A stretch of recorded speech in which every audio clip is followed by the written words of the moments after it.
Let's get right to it. Mark, more like we're going into a deep freeze than we are going into a crash.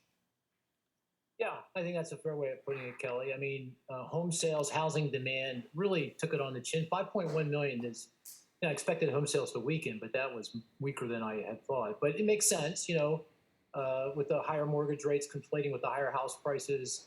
First-time home buyers just can't afford to buy in. They're locked out. And trade-up buyers, they're kind of locked in because, if they sell and buy, they got to get another mortgage at a higher rate and their monthly payment's going to rise. So, and then you got investors.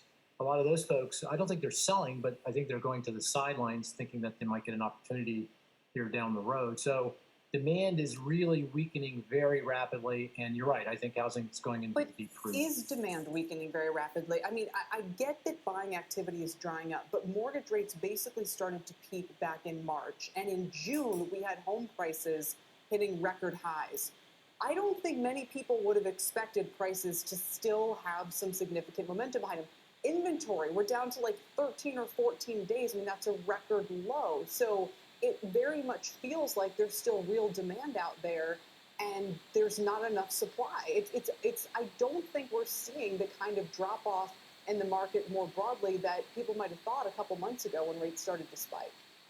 No, not so. I mean, I think house prices have peaked. I mean, you're looking at the median price, and the reason why that rose is just compositional. You had a lot of more homes selling at the high end of the market, a lot fewer homes selling at the low end of the market because first-time home buyers were locked out, and that causes that price measure to jump, to increase.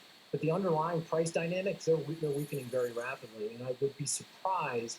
And by the way, sellers aren't going to give up on their price very quickly. I mean, they got a price in their mind as to what their home is worth. They look at Zillow, and they see the highest Zillow price they ever saw. That's what their home is worth. For them to give up on that price is going to take some time. So, demand goes down first, home sales, and the inventories actually are rising. I think seasonally adjusted inventories are actually on the rise. If you look at inventories across the country in the most juiced markets coming up into this, they're up quite a bit. So, I think everything is coming together suggests that in coming months, and certainly by the end of the year going into next, we're going to see some real house price weakness. Now, having said all of that, I'm not arguing crash. I'm just arguing there's a major comeuppance coming in with regard to house prices. I think the market's under a lot of stress. Yeah. Well, guess who sent yours truly a Zillow listing on yours truly's home today? My wife did. Here's what it's worth. So I can't get that number out of my head, Mark. You're damn right about that. Yeah, right. Not that I'm not going to give up on that. No, I'm not selling because then I'd have to go buy something even more expensive. Just not going to. There you go. But at any rate.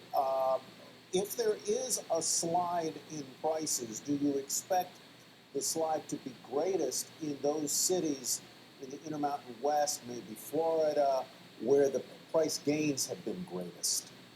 Yeah, that's absolutely right, because that's where affordability is going to be under the most pressure, right? Because prices are really, really high. You mix in those higher mortgage rates, and the monthly payment is just, out of balance. The other thing is a number of those markets have really gotten juicy. You've got flippers coming into those markets.